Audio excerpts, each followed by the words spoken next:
여러분 안녕하십니까? 라디오 오늘 강재입니다. 유사히 위드 코로나라는 말이 자주 들립니다. 방역당국에서도 10월 말쯤 위드 코로나 적용을 검토해 볼 수 있다. 이런 얘기가 나왔죠. 하지만 현재 2,000명을 육박하는 일일 신규 확진자가 발생하고 있어서 아직 위드 코로나는 너무 성급한 상황 인식이 아니냐는 우려의 목소리도 함께 나오고 있습니다. 실제 세계에서 가장 먼저 백신 접종을 시작했던 이스라엘을 비롯해서 미국과 영국이 위드 코로나를 시행했지만 이후에 코로나19 확진자가 폭증하고 있어서 방역 당국을 긴장시키고 있는데요. 코로나 상황이 길어지다 보니 피해를 보는 분들도 많아지고요. 방역에 대한 긴장감도 느슨해진 게 사실입니다. 이런데 지나치게 위드 코로나를 내세우게 될 경우 지금까지의 방역 성과가 물거품이 될 수도 있죠. 위드 코로나는 매우 주도 면밀하고 신중하고 또 신중해야 할 것 같습니다. 9월 10일 금요일 라디오 오늘 광고 듣고 시작합니다.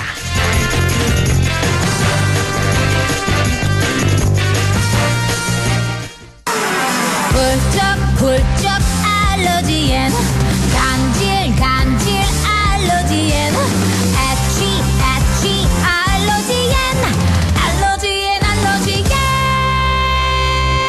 알러지엔 지르텍. 약국에서 찾으세요. 유한양행 수입 한국유씨비제약.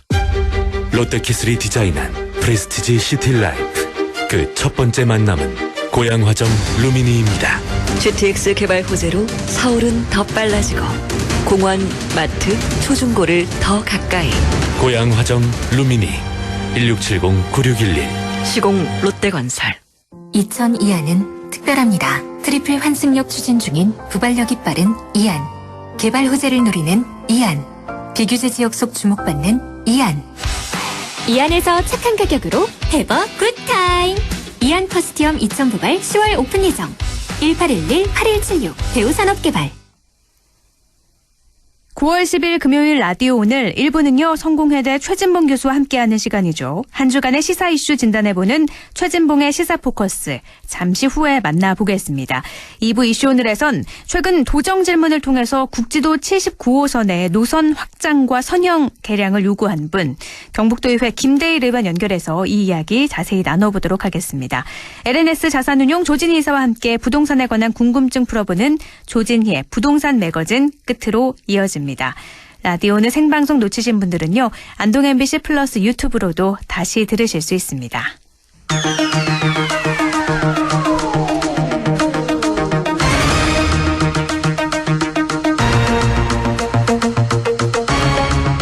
최진봉의 시사포커스 성공회대 최진봉 교수와 함께합니다. 교수님 안녕하세요. 네, 안녕하세요. 네, 정치권은요. 지금 윤석열 검찰총장 재임 시절 검찰이 여권 인사 고발을 사주했다는 의혹으로 아주 뜨겁습니다. 대리 고발 사주 의혹. 먼저 많은 분들이 아시겠지만 전체적으로 한번 정리를 해주시죠. 네, 이게 이제 지난 총선을 앞두고서 지난 4월에 작년 4월이죠.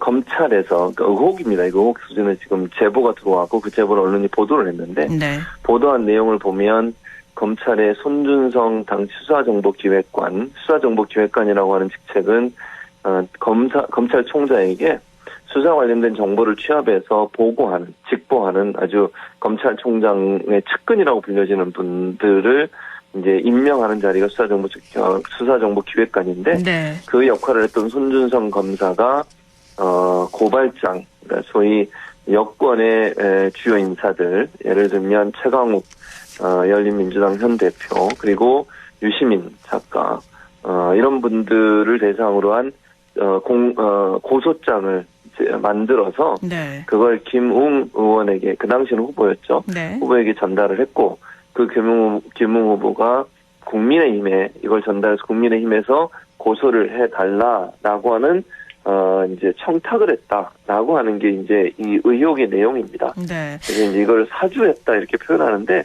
결국 이제 검찰이 당시에 검찰총장 윤석열 전 총장, 그 윤 총장의 부인인 김건희 씨, 그리고 또 윤 전 총장의 측근이라고 하는 한동훈 검사장, 이 세 사람에 대해서 문제를 제기한 사람들을 명예훼손으로 고소를 해달라고 하는 고소장을 만들어서 이거를 이제 청탁을 했다. 그걸 고소해달라고 그렇게 지금 주장을 하고 있는 건데 그게 이제 언론에 보도가 됐고 그것 때문에 지금 논란이 되고 있는 상황이라 이렇게 말씀드릴 수 있습니다. 그러니까 검찰이 여권 인사의 고발을 사주했다? 이게 만약 사실로 드러난다면 엄청난 파장인 거잖아요. 파장이 예상이 되는 거고요. 그렇죠. 검찰이 어떻게 정치 집단인 야당의 그것도 특정 정치인에 대한 고발을 해달라고 사주를 할 수 있으면 그건 뭐 있을 수 없는 일이고요. 국기문란 또 민주주의 파괴 이런 비판을 면치 못할 일이죠. 사실이라고 하면. 지금 윤석열 후보는 기자회견을 통해서 고발 사주 의혹에 관한 입장을 밝히긴 했는데 이게 정치 공작이다. 고발장은 괴문서다. 이런 입장을 고수하고 있어요. 그렇죠. 그렇게 지금 주장을 했죠. 본인이 이제 기자회견을 자체해서 왜냐하면 손준성 검사하고 윤석열 후보는 이 문서 자체가 없다고 주장을 해요. 그 자체 문서 자체가 괴문서다 이렇게 주장을 하잖아요. 그런데 이제 중간에 연락을 해주고 그걸 전달했다고 지금 지목이 되고 있는 김웅 의원은 아주 애매모호하게 얘기를 하고 있거든요. 전달했을 수도 있다. 잘 기억은 나지 않는다. 주로 기억나지 않는다는 말로 대부분 얘기하죠. 근데 완전히 부인하지 않았어요. 당시에 이제 총선을 앞두고 여러 제보가 들어왔고 그 제보된 것 중에 그게 있을 수 있고 전달했을 가능성도 있다 당에 그렇게 주장을 하고 있어서 이제 윤 전 총장 후보는 현재로서는 강력히 부인을 하고 있는데 또 하나의 쟁점이 뭐냐면 그게 8월 달에 사실은 이제 최강욱 의원에 대해서 국민의힘이 실제 그 고발을 합니다. 그런데 그 고발했던 고소장의 내용이 지금 논란이 되고 있는 손준성 검사가 만들었다고 의혹이 제기되고 있는 그 고소장 내용과 거의 흡사하다는 거예요. 그렇죠. 그러니까 아예 이 문서가 없다고 주장하는 것이 타당한지에 대해서 의문이 지금 생기고 있고요. 4월에 그 지금 텔레그램이라고 하는 SNS를 통해 넘겨줬던 고소장의 내용과 실제 8월에 국민의힘이 고소를 했던 그 내용의 고소장과 거의 일치한다는 거죠. 그러면 이 문서 자체가 존재하지 않았다고 주장하는 게 과연 타당한가 하는 부분에 대한 의혹이 지금 나오고 있는 거죠. 존재하지 않았다면 그렇게 똑같을 수는 없다라는 말씀이신 건데요. 근데 이번에 윤석열 후보 기자회견 내용도 내용이고 기자회견 태도를 두고도 말들이 나오고 있어요. 그렇죠. 아니 왜냐면 아주 격양된 목소리로 얘기를 하고 증거를 대라. 그리고 이제 공익제보, 그 제보를 한 사람이 공익제보 신청을 했거든요. 그리고 본인이 갖고 있는 증거, 휴대전화까지 다 대검에 제출을 했습니다. 근데 공익제보자의 이름을 대라. 또 누군지 나와라. 다 아는 사람이다. 이렇게 지금 주장을 하고 있는 거잖아요. 근데 그거는 사실 공익제보의 원래와 원칙과 맞지 않는 거죠. 공익제보라고 하는 것은 기본적으로 공익적인 목적을 가지고 있는 사람, 그 사람을 보호하기 위해서 만든 제도잖아요. 그런데 그 그 제도에서 공익제보자로 인정해달라고 하는 사람 이름을 밝혀라. 그럼 그거는 대통령 후보로서의 할 얘기는 아니라고 보고 또 하나 논란이 되는 게 이게 인터넷 언론을 폄훼하는 발언을 했어요. 저는 그렇게 들었는데 메이저 언론에 가서 왜 제보를 안 하고 왜 조그만 회사인 인터넷 언론과 제보를 했냐. 그것도 문제를 삼고 있거든요. 그런데 그 인터넷 언론도 이미 문화체육관광부에 등록이 돼 있는 언론사인데 규모가 적다고 해서 그 언론사를 마치 메이저 언론사보다 못한다고 하는 듯한 그런 폄훼하는 듯한 발언을 한 거. 이것도 대통령으로서 부적절한 발언이라는 생각이 들고요. 또 하나 이제 그렇게 검찰총장 시절에 본인이 뭐 청문회 가서는 뭐 소리 지르고 이럴 수 있다고 뭐 볼 수 있을 것 같아요. 그런데 국민들이 볼 때 대선 후보라는 분이 그렇게 뭐랄까요 화가 난 모습으로 마치 무슨 검찰이 그 수사하는 과정에서 나온 듯한 그런 억양으로 그렇게 발언을 하는 게 맞는가? 국민들한테 상당히 좀 실망감을 주지 않았나? 그런 이제 비판이 나오고 있는 거죠. 지금 공익 제보자로 작년 총선 당시에 미래통합당 선거대책위원회에서 활동을 하다가 최근 윤석열 전 총장을 비난하는 글을 페이스북에 올렸던 조성은 씨가 공익 제보자다 이렇게 주목이 되고 있잖아요. 이분은 지금 이 조 씨는 억울하다, 이거 명예훼손이다라는 입장을 밝히고 있는데요. 그렇죠. 그러니까 조 씨 입장은 자기는 공익 제보를 한 적이 없다라고 지금 주장을 하고 있어요. 그런데 이제 김웅 의원이나 물론 김웅 의원도 그렇고 윤 후보도 그 사람 이름을 얘기한 적은 없어요. 그러나 이제 윤 후보가 기자회견하면서 누구나 다 아는 여러분 다 아시잖아요 이랬잖아요.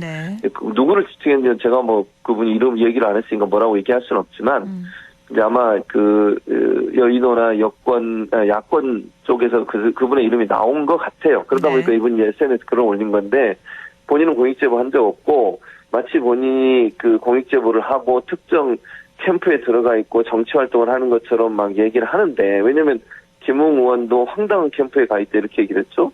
윤석열 후보도 뭐 여러 곳에 돌아다니면서 뭐 정치적 활동을 한 것처럼 그런 얘기를 했지 않습니까? 네. 거기에 대해서 사실관계가 틀렸다는 거죠. 본인은 캠프에 들어간 적도 없고 정치 활동을 1년 반 정도 안 하고 있는데 마치 본인이 정치 활동을 하는 정치적 목적을 가지고 그걸 만들었고 또 그걸 뭐 만들었다는 얘기까지는 안 했죠. 그걸 네. 전달했고 그걸로 공익제보자로 본인이 신청을 했다라고 얘기하는 부분 이 부분이 잘못됐다고 허위사실 유포라고 명예훼손이다라고 얘기하면서 법적 조치를 취하겠다고 지금 주장을 하고 있는 거죠. 네, 뭐 공익신고자 보호법에 따르면 말씀하신 것처럼 공익신고기 때문에 네. 이 공개하거나 이걸 또 보도할 수도 없는 부분이잖아요. 그래서 그렇죠. 또 공익신고자 보호하기로 대검 감찰부도 결정을 했는데 지금 여기서 핵심 열쇠는 이 제보자가 제출한 휴대전화가 고발사주 의혹의 열쇠라고요? 그렇죠. 왜냐면 그게 이제 소위 SNS를 통해서 건너갔잖아요. 네. 그러니까 지금 현재 뭐 윤 후보 측이나 손준성 검사는 이 문서 자체를 인정을 안 해요. 괴 문서다. 네. 이렇게 얘기하잖아요. 괴 문서라고 하는 거는 정상적인 방법으로 만들어진 게 아니라 누가 조작해서 만들었거나 없는 문서를 만들어냈다는 걸로 이해될 수 있는 거 아닙니까? 네. 그런데 이제 만약 휴대전화에 이분 제보자가 누군지 모르겠지만 그 제보자의 휴대전화에 그 흔적이 남아있다고 생각을 해보세요. 예를 들면 손준성 검사가 김웅 의원한테 전달한 걸 김웅 의원이 이제 제보자한테 전달했다고 하면 그게 기록이 남아있지 않겠어요? 네. 또는 뭐 통화 내용이라든지 혹시나 녹취가 됐을 가능성은 저는 있다고 봐요. 뭐 자세한 건 모르겠지만 네. 그런 증거들이 나오면 김웅 의원이 어떻게 발뺌을 할 수 있겠습니까? 지금은 잘 모른다, 기억이 안 난다고 얘기하지만 만약에 녹취가 나오거나 그게 건너간 증거가 명확하게 휴대전화에 남아있거나 이런 게 만약에 있으면 부인하기가 상당히 어렵죠. 그리고 네. 문서 자체를 괴문서라고 얘기하는 그 논리도 다 무너지게 되는 거거든요. 네. 문서는 누군가가 작성을 했고 그 문서가 전달되는 루트가 김웅 의원이면 손준성 검사에게 받았을 가능성이 높아지는 거죠. 그렇기 때문에 그 휴대전화에 어떤 내용이 들어있느냐, 녹취가 있는지, 그다음에 건너간 여러 가지 증거들, 예를 들면 SNS에 기록이 남아있는 거죠. 왜냐하면 김웅 의원은 본인은 다 방을 폭파했다고 그랬어요. 그래서 본인은 남아있는 게 없다고 지금 얘기하고 있잖아요. 그렇죠. 휴대전화도 자주 바꾼다고 네네. 하고. 그래서 증거가 없는 건데 그 증거가 거기에 나오면 그 김웅 의원의 주장이 이제 다 무너지는 거 아니겠어요? 네. 그렇게 되면 상당히 야권 특히 윤석열 후보 측에는 불리한 상황이 될 수 있다고 볼 수 있겠습니다. 네. 지금 대검 감찰부 또 고위공직자범죄수사처는 이 사안을 검토 중이라고 했는데 어떻게 될 거라고 보세요? 저는 수사에 들어갈 거라고 봐요. 이 정도로 논란이 되고 있는 사안을 수사를 안 하고 그냥 넘어간다? 그럴 가능성은 저는 낮다고 봅니다. 오늘 어제였죠. 어제 박범계 법무장관이 대검이 판단해야 된다라고 얘기를 했지만 수사로 전환하는 것을 판단할 시점이 됐다고 그랬어요. 그 네. 말은 감찰이 어느 정도 끝났다는 얘기 아니겠습니까? 그리고 감찰을 해봤더니 이게 왜냐하면 감찰이라고 하는 것은 강제 수사권이 없어요. 임의 제출 방식으로 자료를 제출받고 휴대전화를 제출받는 거거든요. 네. 그러니까 수사를 해야지 구체적인 내용을 알 수 있어요. 휴대전화 안 넘겨주거나 비밀번호 안 알려주면 볼 수가 없어요, 그거를. 그래서 수사로 전환해서 이게 정말 문제가 좀 심각하다고 판단하면 수사로 전환할 시점이 된다고 보는데 아마 법무부의 판단은 수사하는 것으로 가지 않을까 하는 생각이 들어요. 공수처는 이미 고발인 조사를 끝냈거든요. 네. 그래서 검토 중이라고 합니다. 아마 저는 이걸 수사를 안 하고 넘어가긴 어려울 거다. 그렇게 되면 엄청난 비판을 받을 겁니다. 공수처든 대검이든. 그래서 수사가 진행될 걸로 저는 봅니다. 지금 대선을 앞두고 있는 상황이라서 수사가 이루어져야 되지 않을까 싶네요. 네. 다른 주제로 넘어가 보면 더불어민주당 이낙연 전 대표가 갑자기 의원직을 사퇴했어요. 그리고 네. 사퇴를 선언하고 하루 만에 국회의원 회관에서 방을 뺐는데 왜 이 시점에서 사퇴를 결심했을까요? 왜냐면 이제 지난번 충청 지역에서 이제 당 권리당원들 대상으로 한 그 경선에서 상당히 큰 한 거의 2배 차이로 그렇죠. 이제 좀 눌려놨지 이재명 않습니까? 지사에게 그런 부분이 일정 부분 졌죠. 영향을 네. 미쳤다고 봐요. 왜냐면 본인 입장에서는 지금 상황에서 뭔가 배수진을 쳐야 돼요. 그 결기를 보여줘야 할 필요가 있다는 거죠. 반전을 시키기 위해서는. 그런데 본인이 결기를 표현하면서 배수진 칠 수 있는 게 남아있는 카드가 의원직 사퇴밖에 없는 거예요. 현재 상황에서는. 네. 그러니까 다른 카드는 네거티브를 썼는데 그게 역작용이 일어났고. 네. 그다음에 이제 할 수 있는 게 없잖아요. 지금 상황에서. 그러면 내가 이 정도로 배수진을 쳤다. 난 돌아갈 데가 없다. 오직 여기에 올인하겠다. 이런 결기를 보여주기 위해서 의원직 사퇴라고 하는 그런 카드를 던진 게 아닌가 하는 생각이 듭니다. 즉 이제 상당히 반전을 노려야 되는 상황에서 쓸 수 있는 마지막 카드를 던졌다. 이렇게 보는 게 맞을 것 같고요. 이낙연 후보 입장에서는 이제 그렇게까지 해서라도 뭔가 반전을 노려서 호남 지역에서 득표율을 올려서 이재명 인사를 추격할 수 있는 상황까지 만들겠다는 의도가 아니겠나 그렇게 보여집니다. 호남권 경선을 앞둔 상황에서 의원직 사퇴라는 정말 초강수를 내놓은 건데 어떻게 예상하세요, 교수님께서는? 저는 개인적으로는 그게 한계가 있을 거라고 봐요. 그게 무슨 말이냐면 이재명 대선을 한 게 충청도에서 어느 정도 확인됐고 지금 추세를 보면 여러 여론조사 결과들을 보면 이재명 후보의 대세론이 굳혀지고 있는 양상이에요. 네. 그런데 이게 의원직 사퇴라고 하는 이슈가 그걸 파괴할 만큼의 파괴력을 갖고 있느냐? 그건 아니라고 보이거든요. 네. 왜냐면 어차피 90일 전에는 다 이제 그 사퇴를 해야 되는 거잖아요. 네. 그 공직을 사퇴를 해야 되거든요. 그렇죠. 90일 전에는 좀 앞당기는 거예요. 그게 과연 무슨 의미가 있을 거냐? 또 한편에서는요, 뭐 추미애 후보도 그런 얘기를 했는데 민주당 내에 그 진보층들 그분들은 도리어 이걸 부정적으로 보는 분도 있어요. 무책임하다라는 여론이 또 생기고 있거든요. 그래서 이 부분이 반드시 긍정적인 영향을 미치지 않을 수도 있다. 그러니까 다시 말씀드리면 극렬 지지층 입장에서는 저렇게 하는 것이 도움이 안 되는. 왜냐하면 종로구잖아요. 그쵸. 지금 이낙연 후보가 지역구가 종로 같은 경우 정치 1번지 의미도 있고 그곳은 꼭 여당이 유리한 지역이라고 보기 어려워요, 선거에서. 만약에 재보선하게 되면 이제 그 대선 때 같이 하거든요.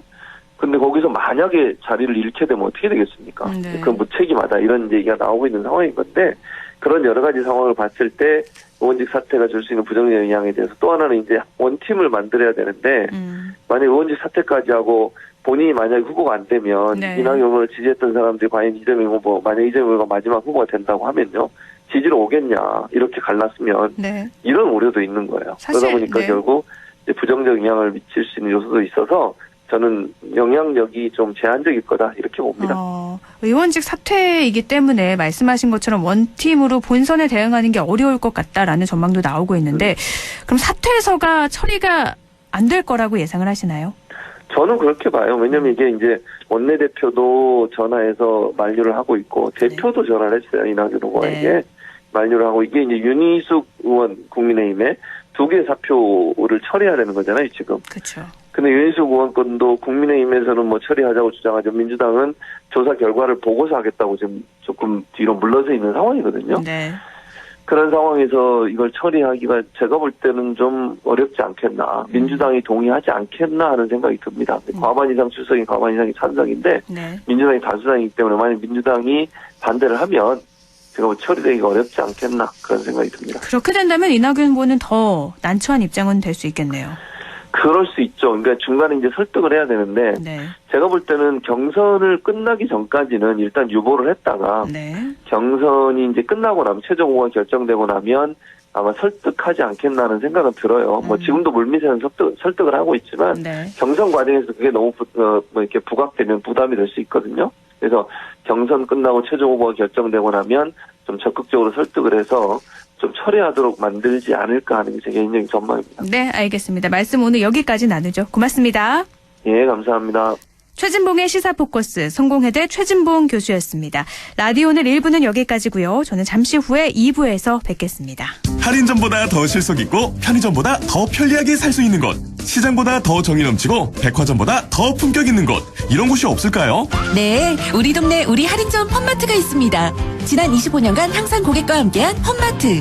용상점, 자이점, 신용주점, 사천점에서 새롭게 고객님께 다가갑니다. 홈마트. 가구 살 땐 꼭 한번 가보자. 안동 명품 가구 백화점. 흑표 흑침대, 양성국 갤러리, 금성침대, 한국 가죽 소파, 장수돌 침대. 다양한 브랜드 가구를 한 곳에서 쇼핑할 수 있는 대형 가구 전시장. 안동 명품 가구 백화점. 944세대 대단지로 안동의 랜드마크를 바꾸다. 명품 커뮤니티로 안동의 자부심을 바꾸다. 착한 분양가로 안동의 프리미엄을 바꾸다. 안동, 그 위대한 변화의 시작. 안동 영무의 다음 포레스트. 9월 오픈 예정. 1588-7349 영무토건. 어르신님 안녕하십니까. 기용아재입니다. 보청기 알아보시는 거 진짜 힘드시지. 이제 하나만 기억해 주이소. 찾아가는 보청기, 집으로 보청기, 보청기 고민 직접 찾아가 속 시원하게 해결해 드리겠습니다. 1544-2222 1544-2922 집으로 보청기. 안녕하세요, 브레이브걸스입니다. 여러분, 음식을 포장할 땐 다회용기를 사용해보세요. 일회용품은 줄이고 환경은 아끼고. 오늘부터 함께 용기 내볼까요? 애정한다 착한 용기. 애착 용기와 함께 깨끗한 지구로 역주행해요. 공익광고 협의회. 마음을 열어줘. 다가가 나 속삭이도록. 언제나 내 생각으로 행복해야 해요.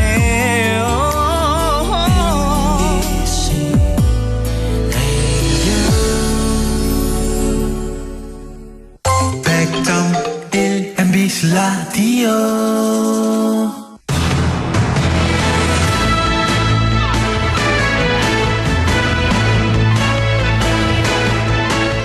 라디오 오늘 2부 순서 이슈 오늘입니다.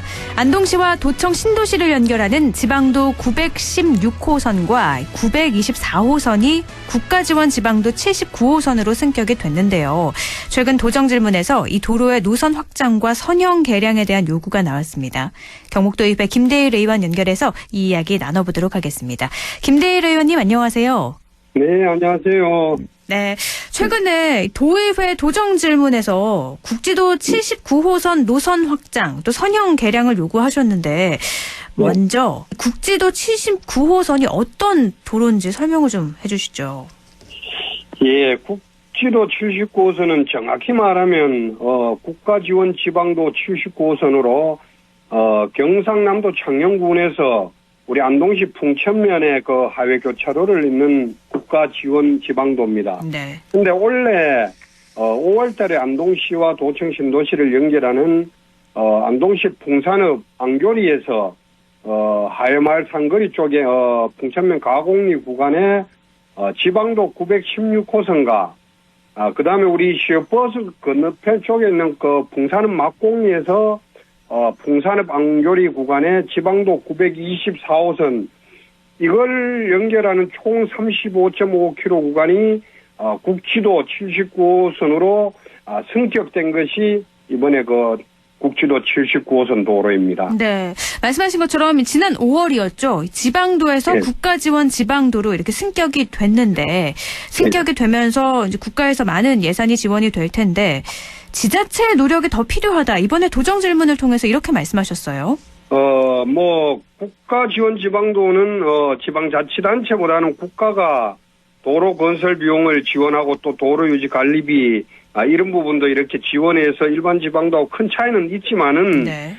결국 이게 국주도로 승격됐다고 해서 바로 노선 확장이 된다든지 또 이렇게 요구도 없는데 그렇게 쉽사리 이렇게 진행시켜 주지는 않기 때문에 어떻든 지역 주민들의 어떤 그런 기대에 부응하기 위해서는 지자체가 선제적으로 준비하고 또 요구하고 그런 계획들을 차근차근 세워나가는 게 굉장히 중요하다고 생각을 합니다. 네. 국토부에 신청하고 또 이런 절차적으로 봤을 때 기재부 어떤 예타를 통과한다고 해도 늦어야 2026년 또 30년이 돼야 공사를 또 시작할 수 있기 때문에 어쨌든 경상북도가 좀 적극적으로 나서주고 또 우리 안동시가 미리 부지를 확보한다든지 하는 그런 노력들이 정말 선행이 돼야 되기 때문에 그런 것들을 지금부터라도 좀 차근차근 준비하자 해서 도정 질문을 하게 되었습니다. 국가에서 지방도가 이렇게 승격이 돼서 지원은 하고 있지만 그러니까 선형 개량이나 이런 것들을 좀 노선 확장을 빨리 하기 위해서는 지자체에서 더 많은 노력을 해야 된다 이런 말씀이신 거죠. 예. 2026년에서 2030년에야 겨우 사업이 시행될 수 있다 이렇게 말씀을 하셔서요. 너무 많이 걸리는 거 아닌가 싶기도 한데 지금 주민들이나 안동 시민들 입장에서는 조금이라도 더 빨리 도청 신도시로 접근성이 좋아져야 된다고 생각을 하고 있잖아요. 예. 그 맞습니다. 저를 포함해서 모든 우리 안동 시민들이 하루빨리 정말 뭐 우리 안동에서 도청 신도시로 접근성이 개선되기를 바라고 있습니다. 앞에서 말씀드렸지만은 국지도 노선 정비를 위해서는 국토부에 신청을 하고 또 기재부에서 일괄 예비 타당성을 한다든지 해서 이렇게 거쳐야 될 산들이 많은데 국지도 79호선의 노선 확장에 대해서는 제6차 국도 국지도 5개년 계획에 반영하겠다 하는 그런 소극적인 뭐 입장만 이렇게 자꾸 밝히고 있는데 네. 뭐 어쨌든 뭐 준비도 물론 잘 해야 되겠지만은 뭐 어쨌든 다행스럽게도 또 지난 8월 25일은 또 우리 안동 풍산읍에서 또 송년 터미널 쪽 구간의 어떤 국도 34호선 확장이라는 사업이 또 국지도 5개년 계획에 또 일괄 예비 타당성 조사를 통과했다는 그런 소식이 전해져서 다행스럽습니다. 그렇지만은 뭐 앞으로 늘어날 어떤 교통량을 대비해서도 뭐 국도 34호선 확장 사업도 중요하지만은 네. 우린 보다 어떤 접근성 향상을 위해서는 국지도 79호선 노선 확장이 빨리 이루어진다고 생각을 하고 어떤 뭐 다각적으로 어떤 노력을 해야 된다고 생각을 합니다. 네, 그 필요성에 대해서는 뭐 많은 분들이 공감을 하시겠지만 그래도 청취자분들께 국지도 79호선 노선이 왜 확장돼야 되는지 선형 개량은 왜 필요한 건지 설명을 좀 해주시죠. 예, 뭐 현재 불편한 도로 사정 때문에 우리 안동시와 또 도청 신도시의 상생 발전이 되는 게 참 어려운 어떤 난제로 지금 작용이 되고 있는데 네. 어쨌든 도청 신도시가 어떤 10만 자족 도시로 성장하기 전까지는 뭐 도청에 거주하는 주민들이 우리 안동 원도심 쪽으로 와서 어떤 여러 가지 어떤 뭐 예를 들어 문화 인프라라든지 이런 것들을 공유함으로 해서 좀 원도심도 살고 지역 도청 쪽에 있는 지역 주민들의 어떤 삶의 질에도 보탬이 되고 하는 등 서로 양쪽 지역이 윈윈할 수 있기 때문에 이런 노선 확장은 반드시 조속히 이루어져야 된다고 생각을 합니다. 네. 또 앞으로는 또 통합 신공항 시대에서는 교통 수요에 대응하기 위해서도 이 노선이 빨리 확정이 돼야 되는데 우리 경북도는 앞으로 우리 대구 경북 통합 신공항과 연계한 공항 주변이나 배후 지역에 항공 수출 특화 첨단 단지 이런 것들을 조성을 한다 이렇게 밝히고 있습니다. 네. 그중에 특히 우리 안동 SK 바이언스 사이언스 그 공장에서 국산 일로 백신이 생산되는 등 이 앞으로 신공항과 바이오 산단이 중심이 되는 그런 지역이 우리 안동이 되기 때문에 하루빨리 선형 개량은 좀 이루어져야 된다. 또 앞으로 또 뭐 관광 거점 도시든지 이런 부분에서도 우리 하회 마을 건역과 또 원도심을 잇는 그런 또 국지도 79호선의 역할이 굉장히 중요하기 때문에 빨리 하루빨리 좀 진행이 돼야 된다는 그런 생각들을 하고 있습니다. 지금도 필요하지만 앞으로 변화하는 시대에 맞추기 위해서는 더 필요하다 이렇게 말씀을 해주셨는데요. 지금 이철우 도지사님의 이 의견은 어떤가요? 이 문제와 관련해서 어떤 답변을 했는지도 궁금하거든요. 예, 지사님도 그 도정질문 답변에서 국지도 79호선의 노선 확장과 또 선형 개량의 필요성에 대해서는 공감해 주시고 교통 수요 예측과 경제성에 대한 기본 조사 용역을 실시하고 또 6차 국도 국지도 건설 5개년 계획에 꼭 이렇게 반영하도록 힘쓰겠다 하는 그런 답변의 말씀이 있었습니다. 네. 그리고 또 국도 34호선 노선 확장으로 인해서 또 도청 신도시와 우리 안동 원도심의 상생 발전과 도민의 생활 편의가 크게 개선될 것으로 예측한다면서 북부권 발전을 역점 과제로 추진하겠다는 그런 입장도 이래 보여주셨습니다. 네, 같은 입장이신 거네요. 그래서 하루빨리 노력을 좀 해야겠다라는 거고요. 근데 이번에 이 국지도 79호선 노선 확장, 선형 개량 이야기 말고도 지역 특화 문화 콘텐츠를 활용한 관광 활성화 방안에 대한 도정 질문도 하셨어요. 예. 네. 예, 뭐 안동을 포함한 경북은 청정한 자연 환경 또 풍부한 문화 유산 자원 그리고 지금 뭐 사업이 진행되고 있지만 3대 문화권 사업 등 많은 어떤 문화 기반 시설이 있지만은 볼거리, 즐길거리는 많이 부족한 그런 실정입니다. 네. 그래서 문화가 지역 경제의 밥이 되고 해야 되는데 경북은 가지고 있는 훌륭한 콘텐츠조차 지금 제대로 활용을 못하고 있습니다.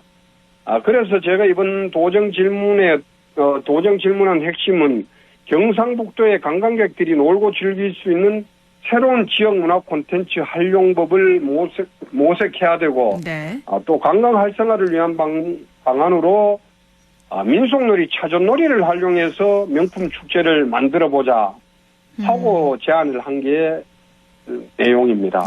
지금 환경적으로는 너무 잘 갖춰져 있으니까 콘텐츠화해서 관광산업으로 활성화해야 된다라는 거고요. 네. 하나로 조금 전에 말씀하셨듯이 민속놀이인 차전놀이를 활용해야 된다. 이렇게 보시는 네. 이유는 뭘까요? 안동 원도심이 지금 신도청이 생겨나고 또 기차역 이전 등으로 해서 많이 어려움을 겪고 있고, 그동안 도청 신도시 성공을 위해서 정말 많은 부분을 양보한 안동 시민들에게 보상 차원에서라도 원도심 활성화를 위해서 경상북도의 지원이 필요하다, 첫째로. 네. 그러기 위해서 어쨌든 문화 콘텐츠라든지 이런 데 좀 지원이 필요한데, 차전놀이는 국가무형문화재 24호로서 정말 우리 대한민국의 대표 중에 대표 민속놀이입니다.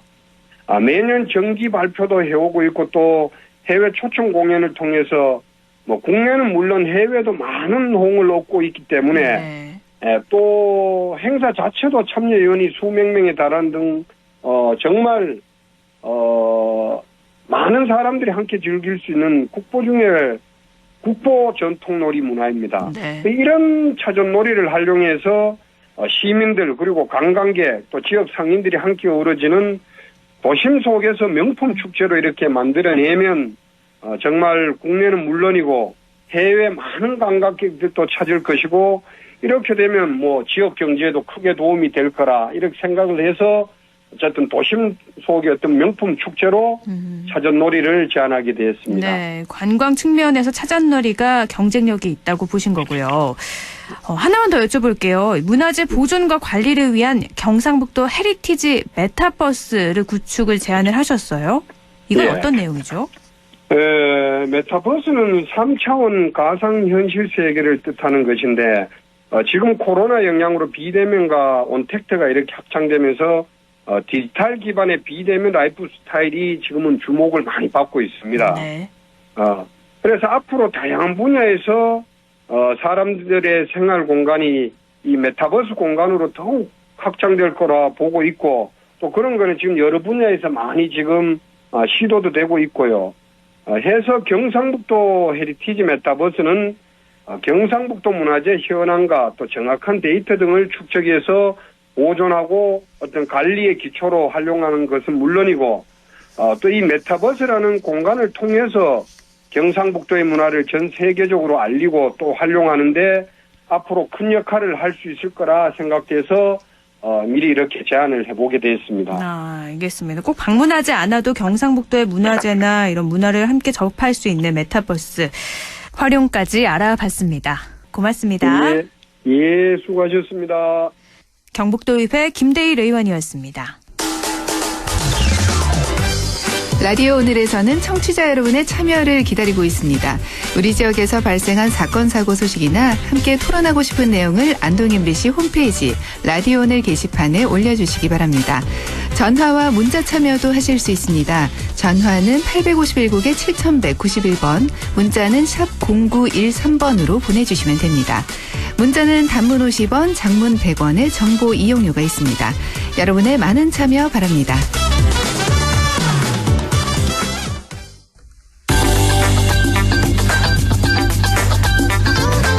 조진희의 부동산 매거진. 지난 화요일이죠. 당국에서 전세자금 대출 규제 의견이 나오고 결정사항이 나오기 전부터 이 거센 항의가 나오고 있습니다. 이번 전세자금 대출 규제 의견이 나오게 된 배경, 또 현재 대출 시장에서의 금융 상황 살펴보도록 하죠. LNS 자산운용 조진희 이사와 함께합니다. 조진희 이사님 안녕하세요. 네, 안녕하십니까. 네, 대출 규제가 나오고 이 금리 인상이 나온 지 얼마 되지도 않았는데 서민 주거 시장에 정말 큰 영향을 끼치게 되는 전세자금 대출 규제 의견이 나오게 됐어요. 예, 맞습니다. 네. 우선 가장 큰 문제라고 한다면 우선은 지금 계속 집값이 너무 고점으로 상승을 하고 있고 실제로 대출 규제가 있었음에도 불구하고 최근 들어서 집값 상승이 가장 무섭습니다. 네. 그리고 무엇보다도 갭 투자라고 해가지고 가격들이 계속 오르고 있는 걸 정부가 더 이상은 간과할 수 없다라는 그런 입장에서 아무래도 이런 내용들이 나왔다고 보시면 될 것 같습니다. 집값이 계속 올라가니까 지금 네. 뭐 요즘 무섭다고 하는데 최근 계속 올라서 예. 이런 대책들이 좀 제대로 작용을 할 수 있을까 싶은데 이번 대책 좀 내용을 살펴보면요. 이게 무주택 실수요자들의 자금 조달을 좀 막는 부작용도 예상이 되죠. 예, 맞습니다. 그래서 실질적으로 전세 대출이라고 한다면 실거주를 필요로 하시는 분들이 대부분 갖고 있습니다. 근데 이제 세입자들 입장에서는 가격이 그 임대차 3법 이후에 가격들이 가장 많이 올라 있는 상태에서 이번 규제를 하게 되면 실제 실수요 자체 시장이 어렵다라고 보고 있고요. 전세 가격 오른 폭을 본다면 이제 4년 임대차 시장이 바뀌고 나서 거의 시중에 나오고 있는 것들이 기존 가격의 2배 이상 오르는 상태다 보니까 금액 자체가 증가한 것도 사실입니다. 근데 여기서 가장 큰 아까도 살짝 언급시켜드렸던 것처럼 갭투자가 원인이라 말씀을 드리는 것이 전세 물건이 실종된 상태에서 주변에 이제 아파트들이 가격은 계속 상승하고 있고 그러다 보니까 무주택자들이 지금 현재 갭투자를 통해서라도 집을 사야 되겠다고 하다 보니까 정부 당국에서는 이런 성행위를 좀 막기 위해서 팔을 급하게 이제 이런 의견들이 나오고 또 시장에서의 반응이 또 바로 나오는 그런 상황들이 됐다고 보시면 될 것 같습니다. 지금 그러면 이번에 나온 이 전세자금 대출 규제 의견이라는 게 전세자금 대출을 일단 막겠다는 거죠? 그렇습니다. 이제 지난 7월 기준으로 놓고 봤었을 때 은행권 주택담보대출 양 자체가 6조 1천억 원은 정말 많이 나오고 있는 상황입니다. 네. 근데 그 중에서도 전세 대출이 한 2조 8천억 원이니까 절반 정도 차지하고 있다고 보시면 될 것 같은데요. 8월에 증가세도 이제 비슷한 그 규모가 될 거라고 시장에서는 보고 있습니다. 그러다 보니까 5대 시중은행 입장에서도 한 은행당 한 거의 1조 원 가까이가 조달이 되고 있다라고 보는데 문제는 이게 지금 양이 많아지는 것들이 그 투기가 되는 것이냐라는 시장의 의견인 것 같은데 사실상은 저희가 뭐 9월 달 되면 이사 시즌도 됐고 그다음에 이제 최근 들어서 전세 가격 상승에 따른 증가폭도 있다라고 보고 있고 그래서 이제 전세 자금만큼은 특히 이제 1주택 이미 기존에 주택을 갖고 있는 사람들은 대출을 못 받게 되어 있기 때문에 어느 정도 이 증가 추세를 조금은 좀 더 지켜봐야 되는 거 아니냐 이런 입장에서 좀 보고 있습니다. 실제로 지금 8월 전세자금 상승이 보통 뭐 9월 학기 기준으로 이사철 수요와 좀 맞물려 있잖아요. 맞습니다. 그래서 네.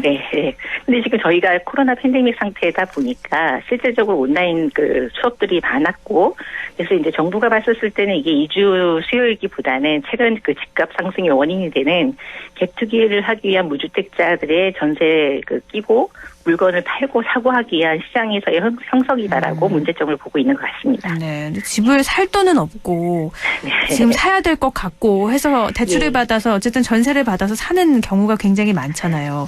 그걸 막겠다는 건데 대출 규제로 집을 사고 보자는 시장 반응 뭐 줄까 싶기도 하거든요. 이게 굉장히 고강도 규제긴 하지만 지금 시장의 상황은 어떤가요? 예, 보통은 저희가 금리 상승이 되면 그 최근 들어서 이제 계속 뉴스가 나오고 있는 게 금리 상승이라든가 이런 요건 때문에 실질적으로 시장에서는 가격이 좀 더 안정화가 될 거고 이 집값 상승폭이 뭐 시장 상을 너무 뛰어넘는 가격이다 보니까 이거는 거품이니까 주의하라는 경고도 정부에서 계속 내놓고 있습니다. 근데 문제는 시장에서의 소비자 심리 자체가 계속 오르고 있는 게 단순하게 이번뿐만이 아니라 이번 정부 전체를 놓고 봤을 때 계속 상승이라는 부분인 거고 최근 들어서 이번 말씀하신 것처럼 이번에도 안 사면 또 오르게 되니까 평생 집 없이 살 수밖에 없다. 그리고 이제 수도권의 그 가격 오르는 폭이나 일반적인 서민주택까지도 가격을 이제 도저히 저희가 시장에서는 감당할 수 없는 수준이 된다라고 한다면 지금이라도 투자도 해야 되겠다라는 심리까지 작용을 하다 보니까 문제는 지금 대출을 더군다나 규제하다 보니까 이번 대출 받을 수 있을 때 마지막이라고 하더라도 받고 보자 이런 시장 수요까지 같이 왔다고 보시면 될 것 같습니다. 흔히 지금 막차라도 타야 된다 이런 의견들이 많이 나오고 있잖아요. 그러면 이 대출 규제 같은 경우에는 전국에 다 적용이 되는 걸까요? 네, 기본적으로 가능한데 다 그 똑같은 은행 전산망이기 때문에 같이 진행을 하고 있습니다. 근데 이제 거기에서의 한도 기준이라는 것들, 그다음에 뭐 9억 이상 초과 주택에 대해서 대출 안 나오고 이런 것들이 어떻게 보면 수도권에 있는 아파트 가격에 해당되기 때문에 지방 시장에선 그렇게 큰 영향이 없습니다. 그리고 한도 기준도 마찬가지고요. 근데 이제 아무래도 수도권에 대해서 집중되고 있는 것이 단순히 수도권 인구뿐만 아니라 전국에서 오는 매수세까지 같이 있다 보니까 일반적으로 뭐 지방에 있는 아파트도 또 한 가지 문제는 최근 들어서 대출 규제가 집단 대출까지 규제를 하다 보니까 중도금 대출이 안 나오는 상황도 있습니다. 네. 그래서 신규 아파트를 분양을 받았는데 중도금 대출이 안 나와서 또 난패를 겪는 경우도 지금 같이 나타나고 있다고 보시면 될 것 같습니다. 지금 그러면 수도권 집값이 어느 정도 올랐는지 한번 짚어볼 필요가 있을 것 같아요. 국민 평형이라고 할 수 있는 84제곱미터 시세 15억 원 뛰어넘었다. 이런 보도 계속 나오고 있잖아요. 예, 맞습니다. 그러니까 올해는 이제 종부세와 재산세 이슈가 많았던 이유 중에 하나가 공시가격 오른 것 때문에 그만큼 올랐다고 하는데, 뭐 서울 기준으로 해서 이제 중위가격 이미 10억 원이 넘어선 것도 이미 오래 전이고, 무엇보다도 저희가 이제 서민주택 기준이라는 게 이제 84제곱에 해당되는 예전에 이제 32평형 때보다도 문제는 25평형대에 해당되는 것들도 지금 이제 10억 원을 넘어섰습니다. 그리고 수도권이라고 하면 이제 보통 저희가 서울 인접되어 있는 강남권에 해당되는 뭐 판교라든가 이런 지역 같은 경우는 이제 15억대가 형성이 되어 있었는데 그 이후에 뭐 인천이라든가 광교라든가 좀 더 멀은 거의 수원에 가까운 지역인데도 불구하고 15억이 넘어선다는 거는 솔직히 저희 같은 경우에도 보더라도 말도 안 되는 너무 높은 가격이다라고 말을 하는데도 그 상승세가 꺾이지 않고 있는 상황이라고 보시면 될 것 같습니다. 계속해서 오르고 있다. 내려가질 않아요, 지금. 그렇죠? 네, 그렇습니다. 근데 주택 임대 사업자가 가입해야 하는 보증보험 의무 가입 면제 기준 이거에 대해서도 말이 많은 것 같아요. 보증금 5천만 원 이하에 대한 문제, 또 여전히 아파트를 제외하고는 가입이 어려운 것들이 시장에서는 불만이 나오고 있는 거죠.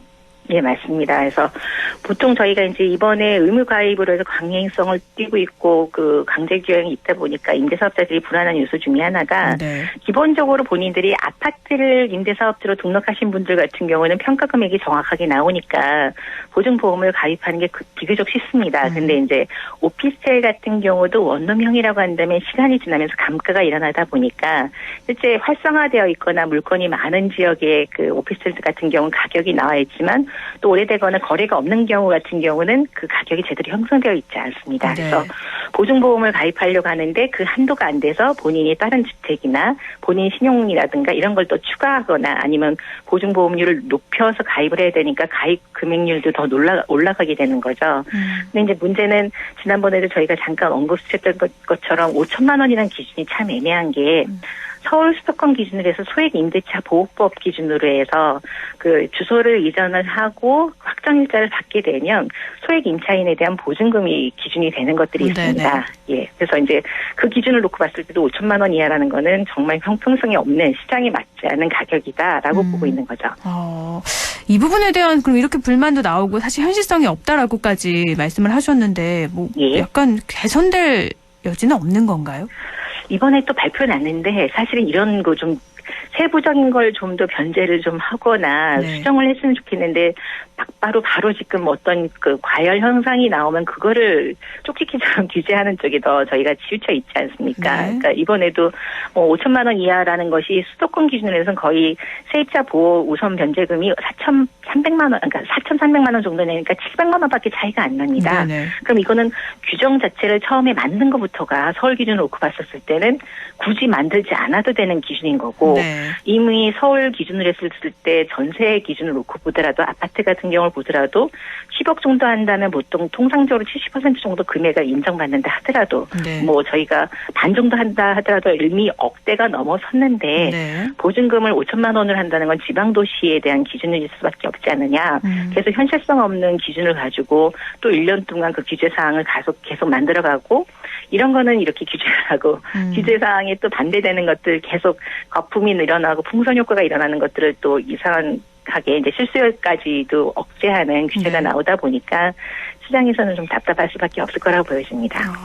고강도 규제책 내놓는 건 좋은데 시장 상황을 조금 더 상세하게 파악했어야 되지 않을까 이런 아쉬움이 남는 거죠. 알겠습니다. 오늘 또 이렇게 새로 나온 의견들을 살펴봤습니다. 다음 주에는 또 어떻게 바뀔지 매번 새롭게 나와서 살펴보도록 하죠. 고맙습니다. 예, 감사합니다. 지금까지 부동산 매거진 LNS 자산운용 조진희 이사였습니다.